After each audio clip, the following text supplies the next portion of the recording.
Dear students, iPlus Training Solutionsന്റെ പുതിയൊരു വീഡിയോയിലേക്ക് സ്വാഗതം. ഇന്ന് നമ്മൾ നോക്കുന്നത് യൂണിറ്റ് 6 മോഡ്യൂൾ 3 നിന്നുള്ള ലാസ്റ്റ് കുറച്ച് ടോപ്പിക്കുകളാണ്. മെയിൻ ആയിട്ടും ഇമ്പാക്ട് ഓഫ് ടാരിഫ്, അതുപോലെ തന്നെ സ്റ്റോപ്പേഴ്സ്-സാമുവൽസൺ തിയറം, മെർസലർ പാരഡോക്സ്. ഈ 3 ടോപ്പിക്കുകളാണ് ഇന്നത്തെ ക്ലാസ്സിലൂടെ നമ്മൾ ഡിസ്കസ് ചെയ്യാനായിട്ട് പോകുന്നത്. ക്ലാസ്സിലേക്ക് മൂവ് ചെയ്യുന്നതിന് മുൻപായിട്ട് നമുക്കൊരു ക്വസ്റ്റ്യൻ നോക്കാം. Dash states that international trade will bring about equalization in the returns to homogeneous factors across the countries even without their physical movement. Physical movement ഇല്ലെങ്കിൽ പോലും homogeneous factors നിന്നുള്ള റിട്ടേൺസ് എന്തായിരിക്കും? ഈക്വൽ ആയിരിക്കും across the countries. ലോകത്തിലെ എല്ലാ ഭാഗത്തും equal ആയിരിക്കും എന്ന് പറയുന്നത് ഏത് ഇന്റർനാഷണൽ ട്രേഡ് തിയറി ആണെന്നാണ് ചോദിച്ചിരിക്കുന്നത്. Equalization in returns to homogeneous factors across countries. Homogeneous factors ന്റെ റിട്ടേൺസ് ഈക്വൽ ആയിരിക്കുന്നത് ഏത് തിയറിയിലാണ് എക്സ്പ്ലെയിൻ ചെയ്തിരിക്കുന്നത്? Even without the physical movement. ഒരു ഫിസിക്കൽ മൂവ്മെന്റ് ഓഫ് ഗുഡ്സ് ഇല്ലെങ്കിൽ പോലും ഏത് തിയറിക്കകത്താണ് equalisation in the returns to homogeneous factors പറഞ്ഞിരിക്കുന്നതാണ്? Theory of comparative advantage, Stolper Samuelson theorem, Metzler paradox and Rybczynski theorem.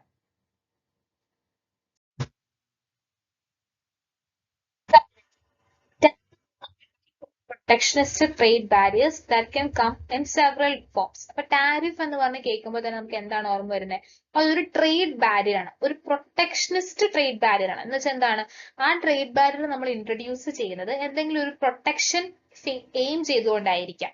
ഒരു രാജ്യത്തെ അല്ലെങ്കിൽ ഒരു പെർട്ടിക്കുലർ ഇൻഡസ്ട്രിയെ, ഒരു പെർട്ടിക്കുലർ സെക്ടറിനെ പ്രൊട്ടക്ട് ചെയ്യുന്നതിന്റെ ഭാഗമായിട്ട് എന്തെങ്കിലും ഒരു ബാരിയറോ റെസ്ട്രിക്ഷനോ കൊണ്ടുവരുന്നതാണ് പ്രൊട്ടക്ഷനിസ്റ്റ് ട്രേഡ് ബാരിയർ എന്ന് പറയുന്നത്. അപ്പൊ അങ്ങനത്തെ ഒരു പ്രൊട്ടക്ഷനിസ്റ്റ് ട്രേഡ് ബാരിയർ ആണ് എന്താ? ടാരിഫ് എന്ന് പറയുന്നത്. Tariffs may benefit a few domestic sectors. Economists agree that free trade policies in global market are ideal. ഒരു ടാരിഫ് എന്ന് പറയുമ്പോൾ ഒരു ഡൊമസ്റ്റിക് സെക്ടറിനെ ഒരു പരിധി വരെ പ്രൊട്ടക്ട് ചെയ്യുമെങ്കിൽ പോലും എക്കണോമിസ്റ്റുകൾ എന്താണ് പറയുന്നത്? ഫ്രീ ട്രേഡ് സിറ്റുവേഷൻ ആണ് ഗ്ലോബൽ മാർക്കറ്റിൽ കൂടുതലായിട്ടും എഫിഷ്യന്റ് ആയിട്ടും ബെനിഫിഷ്യൽ ആയിട്ടും തോന്നിയിട്ടുള്ളത്. Tariffs are paid by domestic consumers and not the exporting country. Important ആയിട്ട് നോട്ട് ചെയ്തേണ്ടതാണ്. ടാരിഫ് ആരാണ് പേ ചെയ്യുന്നത്? ഡൊമസ്റ്റിക് കൺസ്യൂമേഴ്സ് ആണ്. അപ്പൊ ഒരു പ്രോഡക്റ്റിന് ടാരിഫ് ആണെന്ന് പറഞ്ഞാൽ എന്താണ് അതിന്റെ അർത്ഥം? ആ പ്രോഡക്റ്റ് നമ്മുടെ നാട്ടിൽ വരുമ്പോൾ ആ പ്രോഡക്റ്റിന്റെ ടാരിഫ് ഇവിടുത്തെ ഡൊമസ്റ്റിക് കൺസ്യൂമേഴ്സ്, ആ രാജ്യത്തിലെ ആൾക്കാരാണ് പേ ചെയ്യുന്നത്. മറിച്ച് ആ ഏത് പ്രോഡക്റ്റ് ആണോ എവിടെ നിന്നാണോ എക്സ്പോർട്ട് ചെയ്തു വന്നത് ആ രാജ്യം ആയിരിക്കത്തില്ല പേ ചെയ്യുന്നത്. അതാണ് ഇമ്പോർട്ടന്റ് ആയിട്ടുള്ളൊരു വളരെ ഇമ്പോർട്ടന്റ് ആയിട്ടുള്ള ഒരു ഐഡിയോളജി എന്ന് പറയുന്നത്. അപ്പൊ tariffs are paid by domestic consumers and not the exporting countries, but they have the effect of raising the relative price of imported products. അപ്പം അതുകൊണ്ട് തന്നെ ഈ ടാരിഫ് ഇമ്പോർട്ട് ചെയ്ത് വരുന്ന ഗുഡിന്റെ മുകളിൽ ഇമ്പോസ് ചെയ്യുമ്പോൾ ഇമ്പോർട്ടഡ് ഗുഡ്സിന്റെ പ്രൈസ് ഇൻക്രീസ് ചെയ്യും. അപ്പൊ അതെന്താണ്? ഒരു ബാഡ് ഇമ്പാക്ട് ആണ്. അപ്പൊ നമ്മുടെ പ്രൈസ്, ഇമ്പോർട്ടഡ് ഗുഡ്സിന്റെ പ്രൈസ് നമ്മുടെ മാർക്കറ്റിൽ ഇൻക്രീസ് ചെയ്യുമ്പോൾ നമ്മൾ ഓട്ടോമാറ്റിക്കലി അത് എന്ത് ചെയ്യും? മേടിക്കത്തില്ല. അപ്പൊ ടാരിഫ് ഇൻട്രൊഡ്യൂസ് ചെയ്യുന്നതിലൂടെ എയിം ചെയ്യുന്നത് എന്താണ്? ആ ഇമ്പോർട്ടഡ് ഗുഡ്സിന്റെ ഇമ്പോർട്ട് കുറയ്ക്കുക എന്നുള്ളതാണ്. അങ്ങനെ പലതരത്തിലുള്ള ട്രേഡ് ബാരിയേഴ്സ് ഉണ്ട്. ക്വാട്ടാസ്, ലൈസൻസസ്, സ്റ്റാൻഡർഡൈസേഷൻ, ഇതെല്ലാം എന്താണ്? ഫോറിൻ ഗുഡ്സിന്റെ മേലെ ഇമ്പോസ് ചെയ്യുന്ന ട്രേഡ് ബാരിയേഴ്സ് ആണ്. The effect is nonetheless to make foreign products relatively more expensive for the consumers. ഇതിന്റെ ഇമ്പാക്ട് അല്ലെങ്കിൽ ഇതിന്റെ ആവശ്യം എന്താണ്? ഫോറിൻ പ്രോഡക്ട്സ്, അതായത് ഇമ്പോർട്ട് ചെയ്തു വരുന്ന പ്രോഡക്ട്സ് ഡൊമസ്റ്റിക് കൺസ്യൂമേഴ്സിന് എക്സ്പെൻസീവ് ആയിട്ട് തോന്നിക്കുവാൻ വേണ്ടിയാണ്. അത് കൂടുതൽ ചിലവുള്ളതാണ്, അതുകൊണ്ട് നമ്മൾ അത് മേടിക്കേണ്ട എന്നുള്ള ആറ്റിറ്റ്യൂഡ് ജനങ്ങളിൽ കൊണ്ടുവരാൻ വേണ്ടിയാണ് ടാരിഫ് ഇമ്പോർട്ട് ചെയ്യുന്നത്. അപ്പൊ അങ്ങനെ ഒരു ആറ്റിറ്റ്യൂഡ് വരുമ്പോൾ ഓട്ടോമാറ്റിക്കലി നമ്മൾ ഡൊമസ്റ്റിക് ഗുഡ്സ് പ്രൊമോട്ട് ചെയ്യുകയും ഡൊമസ്റ്റിക് പ്രൊഡക്ഷൻ ഇൻക്രീസ് ചെയ്യുകയും ചെയ്യുന്നു. അപ്പൊ ഡൊമസ്റ്റിക് പ്രൊഡക്ഷൻ ഇൻക്രീസ് ചെയ്യുവാൻ വേണ്ടി ഒരു ഫോറിൻ പ്രോഡക്റ്റിന് മേൽ ഇമ്പോസ് ചെയ്യുന്ന ഒരു ട്രേഡ് ബാരിയർ ആണ് എന്ത്? പ്രൊട്ടക്ഷനിസ്റ്റ് ട്രേഡ് ബാരിയർ ആണ് ടാരിഫ് എന്ന് പറയുന്നത്. ഇനി പലതരത്തിലുള്ള tariff barriers, types of tariff barriers അല്ലെങ്കിൽ ടൈപ്പ് ഓഫ് റെസ്ട്രിക്ഷൻസ് ഏതൊക്കെയാണെന്ന് നമുക്ക് നോക്കാം. There are several types of tariffs and barriers that the government can employ. First one, specific tariff. രണ്ടാമത്തെ ad valorem tariff, licences, import quotas, voluntary export restraints, local content requirements. ഇതെല്ലാം എന്താണ്? ഇതെല്ലാം different types of trade barriers ആണ്. അപ്പൊ tariff അതുപോലെ തന്നെ quota barriers എന്ന് പറഞ്ഞാൽ എന്താണ്, റെസ്ട്രിക്ഷൻസ് ആണ്. അതുപോലെ തന്നെ നമ്മൾ ഇമ്പോസ് ചെയ്യുന്ന പലതരത്തിലുള്ള ബാരിയേഴ്സ് ഉണ്ട്. അത് ഏതൊക്കെയാണ്, സ്പെസിഫിക് ടാരിഫ് ഉണ്ട്, അഡ് വലോറം ടാരിഫ് ഉണ്ട്, ലൈസൻസസ് ഉണ്ട്, ക്വാട്ടാസ് ഉണ്ട്, അതുപോലെ തന്നെ ലോക്കൽ കണ്ടന്റ് റിക്വയർമെന്റ്സിനെ ബേസ് ചെയ്തിട്ടുള്ള റെസ്ട്രിക്ഷൻസ് ഉണ്ട്. ഇതെല്ലാം എന്താണ്, ഡിഫറെന്റ് ടൈപ്സ് ഓഫ് ബാരിയേഴ്സ് ആണ്. ഒരു ഗവൺമെന്റ് ഒരു പ്രോഡക്റ്റിന്റെ മേൽ ഇമ്പോസ് ചെയ്യുന്ന ബാരിയേഴ്സ് ആണ്. ആദ്യമേ തന്നെ നമുക്ക് ടാരിഫ് ബാരിയർ, ഗവൺമെന്റ് ഇമ്പോസ് ചെയ്യുന്ന ടാരിഫ് ബാരിയേഴ്സ് ഒന്ന് സ്പെസിഫിക് ടാരിഫും അഡ് വലോറം ടാരിഫും ആണ്. സ്പെസിഫിക് ടാരിഫ് എന്ന് പറയുമ്പോൾ എന്താണ്, ആ ടേം സൂചിപ്പിക്കുന്നത് പോലെ തന്നെ a fixed fee levied on 1 unit of an imported good is referred to a specific tariff. ഒരു ഇമ്പോർട്ട് ചെയ്യുന്ന ഗുഡിന്റെ പെർ യൂണിറ്റിന് ഇമ്പോസ് ചെയ്യുന്ന ടാരിഫിനെയാണ് എന്തെന്ന് പറയുന്നത്, സ്പെസിഫിക് ടാരിഫ് എന്ന് പറയുന്നത്. This tariff can vary according to the type of goods imported. ഓരോ പ്രോഡക്റ്റിനും സ്പെസിഫിക് ആയിട്ട് ടാരിഫ് അവിടെ ഡിസൈഡ് ചെയ്യുന്നുണ്ട്. എല്ലാ ഗുഡ്സിനും അല്ലെങ്കിൽ ഇമ്പോർട്ട് ചെയ്യുന്ന എല്ലാ പ്രോഡക്ട്സിനും സെയിം ടാരിഫ് അല്ല. It is particularly based on the product that is imported. നമ്മൾ ഏത് പ്രോഡക്റ്റ് ആണ് ഇമ്പോർട്ട് ചെയ്യുന്നത് അതിന്റെ ടാരിഫ് ആയിരിക്കും നമ്മൾ അടയ്ക്കുന്നത്. For example, a country could levy $15 tariff on each pair of shoes imported, but levy $300 tariff on each computer imported. അപ്പോൾ ഒരു കമ്പ്യൂട്ടർ ഇമ്പോർട്ട് ചെയ്യുമ്പോൾ കമ്പ്യൂട്ടറിന്റെ പ്രോഡക്റ്റിനും $300ഉം, അതുപോലെ തന്നെ മറിച്ച് ഒരു ഷൂസ് ആണ് നമ്മൾ ഒരു കൺട്രിയിൽ നിന്ന് ഇമ്പോർട്ട് ചെയ്യുന്നതെങ്കിൽ ടാരിഫ് $15 കൊടുക്കുന്നു. അപ്പോൾ രണ്ടിന്റെയും ടാരിഫ് എന്താണ്, ടാരിഫ് ഇമ്പോസ് ചെയ്യുന്നുണ്ടെങ്കിൽ പോലും ടാരിഫ് റേറ്റ് എന്താണ്, ഡിഫറെന്റ് ആണ്. അപ്പോൾ ഓരോത്തിനും സ്പെസിഫിക് ആയിട്ട് ടാരിഫ് ഇമ്പോസ് ചെയ്യുന്നതിനെയാണ് സ്പെസിഫിക് ടാരിഫ് പ്രോസസ് എന്ന് പറയുന്നത്. അടുത്താണ് ad valorem tariff. Ad valorem tariff എന്ന് പറഞ്ഞാൽ എന്താണ്, ദിസ് ഫ്രേസ് അഡ് വലോറം എന്ന് പറഞ്ഞാൽ എന്താണ്, അക്കോർഡിംഗ് ടു ദ വാല്യൂ, ഒരു പ്രോഡക്റ്റിന്റെ വാല്യൂവിനനുസരിച്ച് ടാരിഫ് ഇമ്പോസ് ചെയ്യുന്നതിനാണ് എന്തായിട്ട് പറയുന്നത്, അഡ് വലോറം ടാരിഫ് എന്ന് പറയുന്നത്. സ്പെസിഫിക് ടാരിഫ് എന്ന് പറഞ്ഞാൽ എന്താണ്, ഓരോ പ്രോഡക്റ്റിന്റെയും സ്പെസിഫിക് ആയിട്ട് ടാരിഫ് ഇമ്പോസ് ചെയ്യുന്നു. മറിച്ച് അഡ് വലോറം ടാരിഫ് എന്ന് പറഞ്ഞാൽ അതിന് എത്രത്തോളം ഓരോ പ്രോഡക്റ്റും, ഒരു റോ മെറ്റീരിയലിൽ അല്ലെങ്കിൽ ഒരു പ്രോഡക്റ്റ് നമ്മൾ ഉണ്ടാക്കുമ്പോൾ അതിൽ എത്രത്തോളം വാല്യൂ ഇമ്പോർട്ട് ചെയ്തിട്ട് അല്ലെ വാല്യൂ ആഡ് ചെയ്തിട്ടാണ് ആ പ്രോഡക്റ്റ് നമ്മൾ ഇമ്പോർട്ട് ചെയ്യുന്നത്. അപ്പൊ അതിന്റെ വാല്യൂവിനെ ബേസ് ചെയ്തിട്ടാണ് നമ്മൾ അഡ് വലോറം ടാരിഫ് അവിടെ തീരുമാനിക്കുന്നത്. അടുത്തതാണ് ലൈസൻസസ്. ലൈസൻസ് എന്ന് പറഞ്ഞാൽ എന്താണ്, ലൈസൻസ് ആ ടേം സൂചിപ്പിക്കുന്നത് പോലെ തന്നെ a licence is granted to a business by the government and allows the business to import a certain type of goods into the country.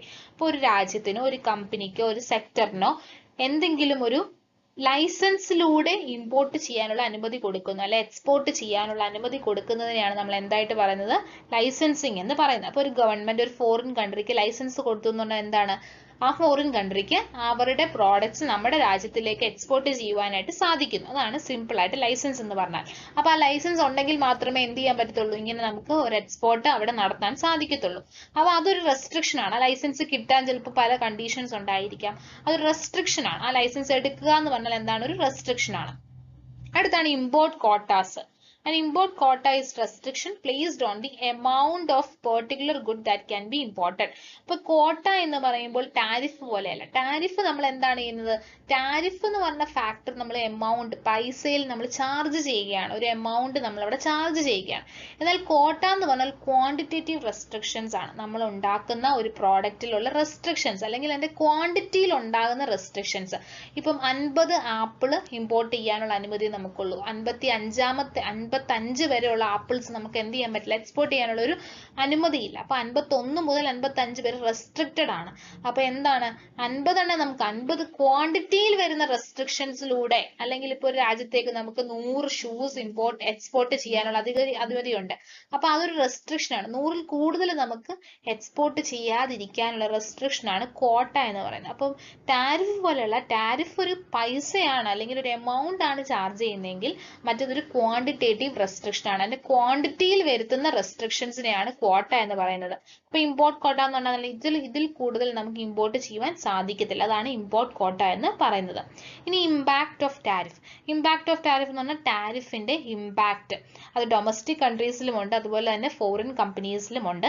അപ്പൊ ഇമ്പാക്ട് ഓഫ് ടാരിഫ് അൺഈവൻ ആയിരിക്കും. ഒരു even impact അല്ല, ഓരോ സെക്ടറിലും ഓരോ സെക്ഷൻസിലും different impact ആണ് ഉണ്ടാക്കുന്നത്. Because A tariff is A tax, the government will see increased revenue as imports enter the domestic market. Domestic industries also benefit from a reduction in competition since import prices are artificially inflated. അപ്പം impact of tariff എന്ന് പറഞ്ഞാൽ government tariff import ചെയ്യുമ്പോൾ അല്ലെങ്കിൽ ഒരു restriction അവർ impose ചെയ്യുമ്പോൾ എന്താണ് അവിടെ സംഭവിക്കുന്നത്? നമ്മുടെ റവന്യൂവിൽ അവിടെ ചേഞ്ചസ് ഉണ്ടാകും. നമ്മുടെ ഡൊമസ്റ്റിക് പ്രൊഡക്ഷൻ അവിടെ ഇൻക്രീസ് ചെയ്യുവാനായിട്ട് സാധ്യതയുണ്ട്.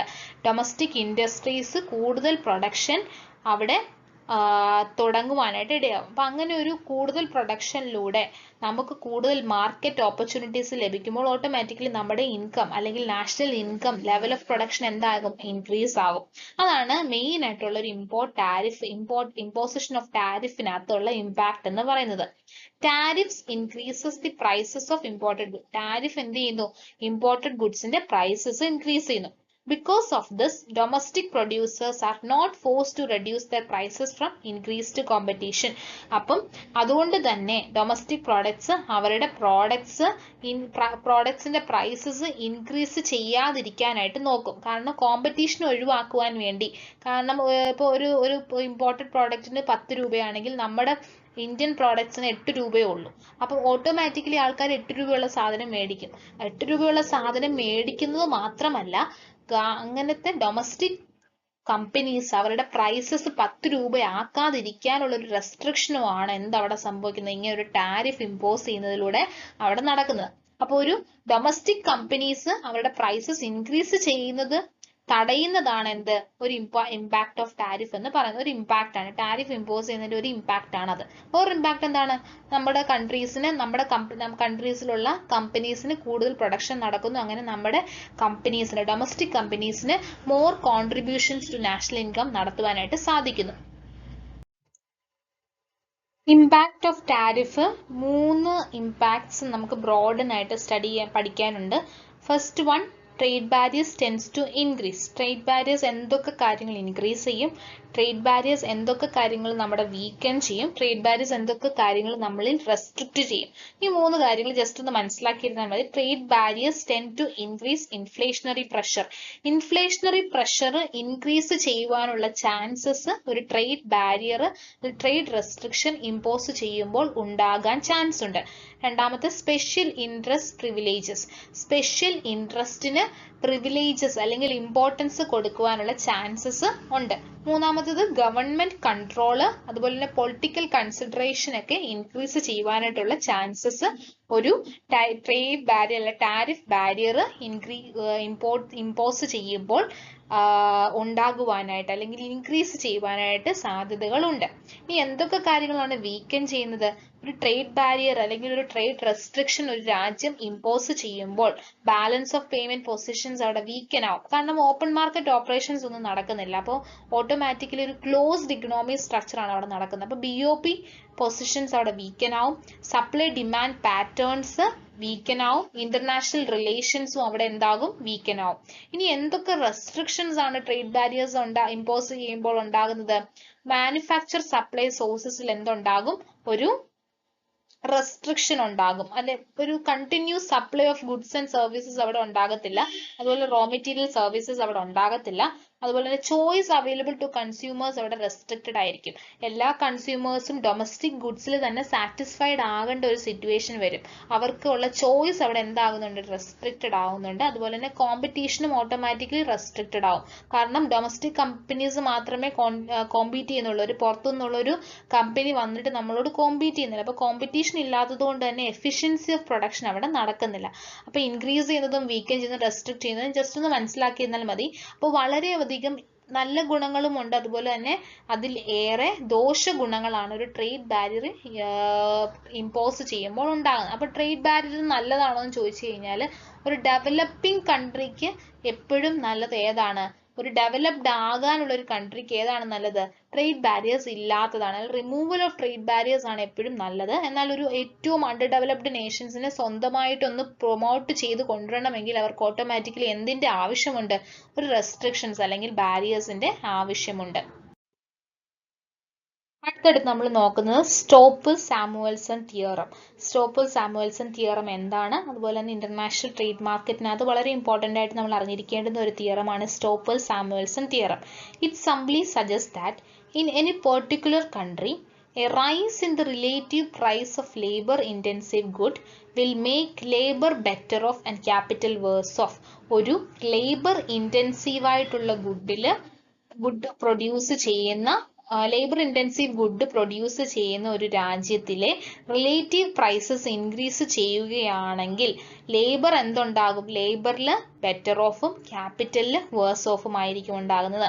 അപ്പോൾ കൺട്രി ഒരു ലേബർ ഇന്റൻസീവ് കൺട്രി ആണ്. അപ്പൊ ലേബർ ഇന്റൻസീവ് ആയിട്ടുള്ള ഗുഡ് അവിടെ പ്രൊഡ്യൂസ് ചെയ്യുന്നു. അങ്ങനെ ലേബർ ഇന്റൻസീവ് ഗുഡ് പ്രൊഡ്യൂസ് ചെയ്യുമ്പോൾ ഓട്ടോമാറ്റിക്കലി ആ രാജ്യത്തിലെ ലേബർ എന്ന് പറഞ്ഞ ഫാക്ടർ ബെറ്റർ ആവുകയും ഓപ്പോസിറ്റ് ആയിട്ടുള്ള ക്യാപിറ്റൽ ഫാക്ടർ അവിടെ എന്താകുന്നു? വേഴ്സ് ഓഫ് ആകുകയും ചെയ്യുന്നു. അപ്പൊ എന്താണ് മനസ്സിലാക്കുവാൻ സാധിക്കുന്നത്? ലേബർ ഇന്റൻസീവ് പ്രൊഡക്ട്സിൽ മോർ റിവാർഡ് എങ്ങോട്ടാണ്? ലേബർ ഇന്റൻസീവ് പ്രൊഡക്ട്സ് ബെറ്റർ ആകുന്നു. ലേബർ ഇന്റൻസീവ് പ്രൊഡക്ട്സ് നമ്മൾ എക്സ്പോർട്ട് ചെയ്യുന്നു. നമുക്കാണെങ്കിൽ ലേബർ ഇന്റൻസീവ് പ്രൊഡക്ട്സിൽ കൂടുതൽ വരുമാനം ഉണ്ടാകുന്നു. ആ വരുമാനം ഓട്ടോമാറ്റിക്കലി ആർക്കാണ് പോകുന്നത്? ലേബറിനാണ് പോകുന്നത്. അപ്പൊ ലേബർ എന്ന് പറഞ്ഞ ഫാക്ടറിനാണ് അവിടെ ബെനിഫിറ്റ് ഉണ്ടാകുന്നത്. അതാണ് സിമ്പിൾ ആയിട്ട് സ്റ്റോപ്പർ-സാമുവൽസൺ തിയറം പറഞ്ഞിരിക്കുന്നത്. അപ്പൊ ലേബർ ഇന്റൻസീവ് പ്രോഡക്ട്സ് ആണ്, ലേബർ ഇന്റൻസീവ് ഗുഡ്സ് ആണ് അവിടെ റിലേറ്റീവ് പ്രൈസസിൽ ചേഞ്ചസ് ഉണ്ടാകുന്നതെങ്കിൽ, relative prices of the labour intensive products increase ചെയ്യുകയാണെങ്കിൽ ഏത് ഫാക്ടർ ആയിരിക്കും ബെനിഫിറ്റിൽ ഉണ്ടാകുന്നത്? ലേബർ ഫാക്ടറിനാണ് ബെനിഫിറ്റ്സ് ഉണ്ടാകുന്നത്. മറിച്ച് ക്യാപിറ്റൽ ഫാക്ടറിന് അല്ലെങ്കിൽ കുറച്ചുള്ള ഫാക്ടറിന് എന്താണ് അവിടെ? വേഴ്സ് ഓഫ് ആവുകയാണ് ചെയ്യുന്നത്. The theorem states that under specific economic assumptions, a rise in relative price of good will lead to rise in the real return to the factor. വളരെ important ആണ്. ഒരു real factor, relative price of a goodൽ increase ഉണ്ടാകുമ്പോൾ real return to the factor increase ചെയ്യും. ഏത് product ആണോ ആ പ്രോഡക്റ്റിൽ ഏത് factor ആണോ ഇന്റൻസീവ്ലി യൂസ് ചെയ്യുന്നത് ആ പ്രോഡക്റ്റിന്റെ പ്രൈസസ് ഇൻക്രീസ് ചെയ്യുമ്പോൾ ഓട്ടോമാറ്റിക്കലി ഏത് ഫാക്ടറിനാണ് ബെനിഫിറ്റ് ഉണ്ടാകുന്നത്?